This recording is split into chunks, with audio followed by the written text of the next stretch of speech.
Hello guys, ഞങ്ങൾ കൊട്ടിയൂരിലേക്ക് പോവാണ്. അപ്പോൾ ഞങ്ങളുടെ വണ്ടി വന്നു. ഗ്യാവിൻസൺ ആണ് ഞങ്ങളുടെ വണ്ടിയുടെ പേര്. അപ്പോൾ നമ്മൾ സീറ്റ് എല്ലാം ഇരുന്നു. വാവാമയും വാവാമയും ദേവനും അച്ഛനും ഒരു സീറ്റ് ചെയ്യുന്നു. ഞാനും നിശാമയും ഒരു സീറ്റ്, പാറുവും ഓമനമ്മയും ഒരു സീറ്റ്.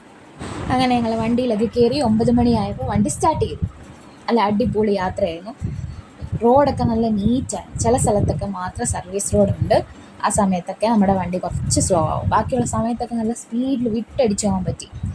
പിന്നെ നല്ല നല്ല കാഴ്ചകളൊക്കെ കണ്ട് രാവിലെ ഒരു 6 മണിയൊക്കെ ആയപ്പോൾ, നേരം വെളുത്ത സമയത്താണ് നമ്മൾ കണ്ണൂർ എടുക്കാറായത് കേട്ടോ.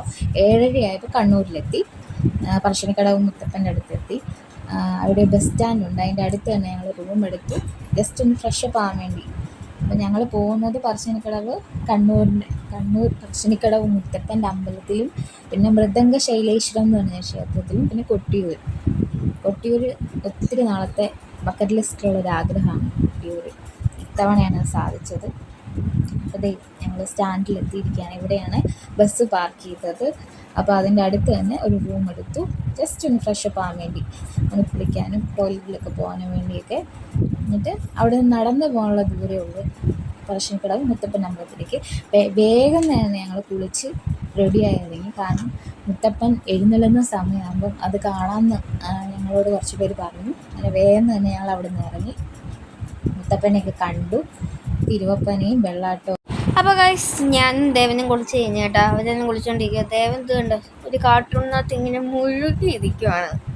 ഈ ഒരു അനക്കമില്ല കേട്ടോ. പാറുമല്ല, ഇനി കുളിക്കാൻ വേണ്ടി പോകണം. അപ്പോൾ ഞാൻ കുളിച്ചു കേട്ടോ, ഞാൻ റെഡിയായി. അപ്പോൾ ഇനി നമുക്ക് അങ്ങോട്ട് പോയാലോ? ഓക്കെ. അപ്പോൾ ഗൈസ്, ഞങ്ങൾ ഇപ്പോൾ മുത്തപ്പൻ്റെ അമ്പലത്തേക്ക് നടന്നുകൊണ്ടിരിക്കുവാണ്. കുറച്ച് നടക്കാറുണ്ട്, കുറേ സ്റ്റെപ്പെല്ലാം ഉണ്ടായിരുന്നു കേട്ടോ. ഞാൻ കുഴപ്പമില്ല, കാണാൻ പറ്റുള്ളൂ. നല്ല രസം. ഞങ്ങളപ്പോൾ ഓടി പിടിച്ച് പോവായിരുന്നു കേട്ടോ. സ്റ്റെപ്പ് ഇറങ്ങുന്ന അത് തന്നെ. അതിന് കയറ്റമായെന്ന് കുറച്ചും കൂടെ പാടുന്ന തോന്നുന്നല്ലേ. ഞങ്ങൾ ചെന്ന സമയത്ത് കറക്റ്റ് മുത്തപ്പൻ എഴുന്നള്ളി നിൽക്കുന്ന സമയമാണ്. ആ തിരക്കായിരുന്നു.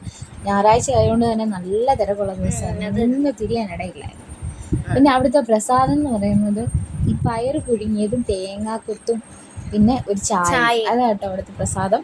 നല്ല രുചിയൊക്കെ ഉണ്ടായിരുന്നു. ഞങ്ങൾ കഴിച്ചു. പക്ഷേ പിള്ളേർ കഴിച്ചില്ല, ഞങ്ങൾ കഴിച്ചു. അത് കഴിക്കുമ്പോൾ തന്നെ ഓൾമോസ്റ്റ് നമ്മുടെ വയറൊക്കെ ഫുള്ളാവും. പിന്നെ നമുക്ക് ബ്രേക്ക്ഫാസ്റ്റ് കഴിക്കാനേ നോക്കില്ല. മുത്തപ്പൻ്റെ സന്നിധിയിലേക്ക് സ്വാഗതം. അങ്ങനെ അവിടെ എത്തി. പിന്നെ ആ തിരക്കിൻ്റെ വേറൊരു പ്രശ്നം വന്നതെന്നു വെച്ചാൽ, ഞങ്ങൾ ചെരുപ്പ് ഇട്ടിടത്തൊന്നും ഞങ്ങളുടെ ചെരുപ്പില്ലായിരുന്നു.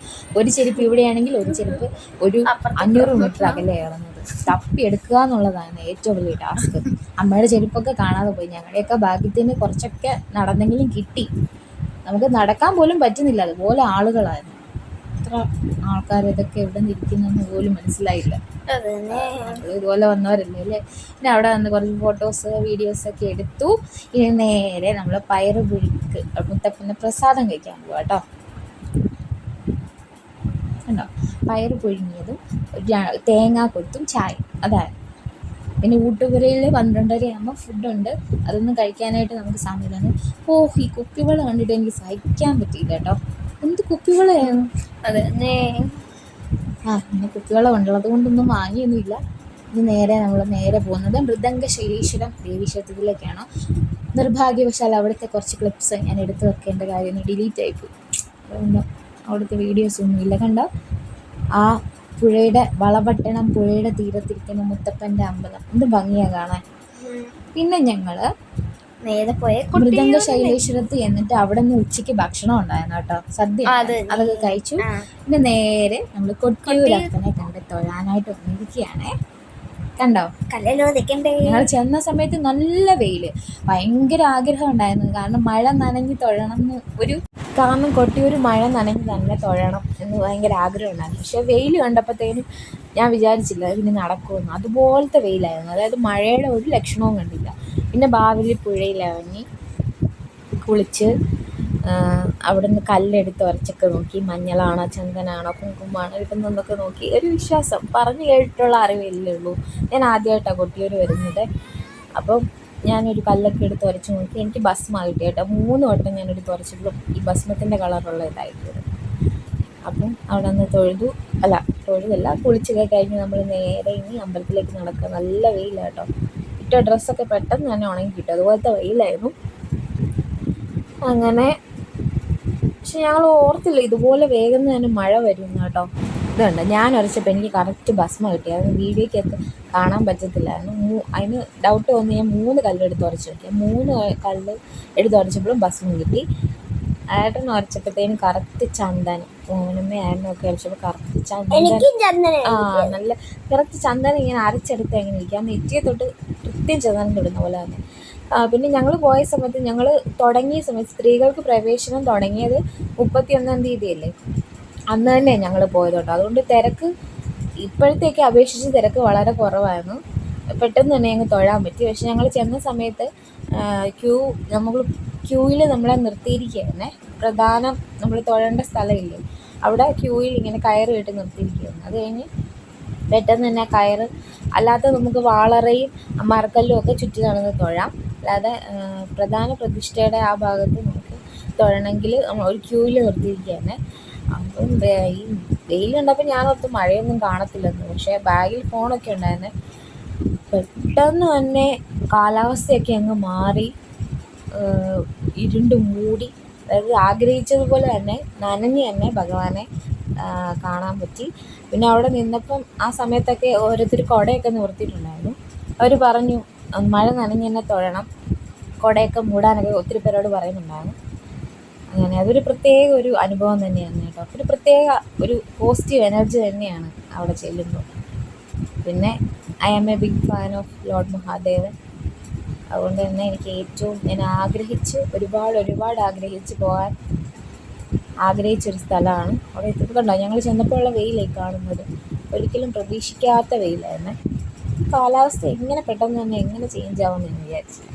പിന്നെ അവിടെ അമ്മാറക്കല്ലിലൊക്കെ അവിടെ നിന്ന് കുറേ നേരം എടുത്ത് കണ്ടോ. ഞങ്ങൾ തൊഴേണ്ട സമയമായപ്പോൾ പിന്നെയുള്ള കാലാവസ്ഥ ഇരുണ്ട് മൂടി ഫുള്ള് മഴയെന്ന് പറഞ്ഞാൽ ഈ മഴയൊന്നും അല്ലായിരുന്നു. അപ്പോൾ വീഡിയോ ഒന്നും എടുക്കാൻ പറ്റത്തില്ലായിരുന്നു, അതുപോലത്തെ മഴയായിരുന്നു. അങ്ങനെ മഴയൊക്കെ നനഞ്ഞ് നന്നായിട്ട് തന്നെ ഭഗവാനെ കണ്ടു തൊഴുക. ആ മഴ നനഞ്ഞ് നമ്മളവിടെ തൊടുമ്പോൾ ഉള്ള ഒരു അല്ലേ ദേവു, അതൊരു പ്രത്യേക ഒരു എന്താ പറയുക, പ്രത്യേക ഒരു സുഖം തന്നെയാണ്. പ്രകൃതിയും മനുഷ്യനും ഒന്നാകുക എന്ന് പറയുന്ന ഒരു സങ്കല്പം എത്ര യാഥാർത്ഥ്യമാണെന്ന് അവിടെ ചെല്ലുമ്പോഴാണ് നമുക്ക് മനസ്സിലാകുന്നത്. ഞങ്ങൾ ചെന്ന സമയത്ത് വളരെ തിരക്ക് കുറവായതുകൊണ്ട് തന്നെ ഒരുപാട് ക്യൂ നിൽക്കാതെ തന്നെ തൊഴുതി ഞങ്ങൾക്ക് പോരാൻ പറ്റി കേട്ടോ.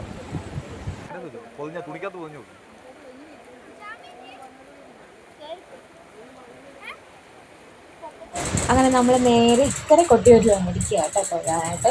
ഞങ്ങൾ വന്നത് ഒരു 4 മണി 4:30 ആയതുകൊണ്ട് തന്നെ വന്ന സമയത്ത് അടച്ചിട്ടിരിക്കുകയായിരുന്നു, അമ്പലം അടച്ചിട്ടിരിക്കുകയായിരുന്നു, തുറക്കാറായില്ലായിരുന്നു. പുറത്ത് അകത്ത് നിന്ന് തൊഴുതു, നടയൊക്കെ അടഞ്ഞ് കിടക്കുകയായിരുന്നു. പിന്നെ തൊഴുതു. പിന്നെ അതിന് ശേഷം ഞങ്ങൾ ഓടപ്പൂവൊക്കെ വാങ്ങി നേരെ ഇനി വീട്ടിലേക്ക് പോകട്ടോ. ഇതോടുകൂടി നമ്മുടെ കൊട്ടിയൂരിലെ യാത്ര അവസാനിക്കുകയാണ്. ഇനിയും അടുത്ത വർഷവും ഇതുപോലെ തന്നെ വന്ന് തൊഴാനായിട്ട് ഈശ്വരൻ്റെ അനുഗ്രഹം ഉണ്ടാകട്ടെ എന്ന് പ്രാർത്ഥിച്ചുകൊണ്ട് താങ്ക് യു ഫോർ വാച്ചിങ്.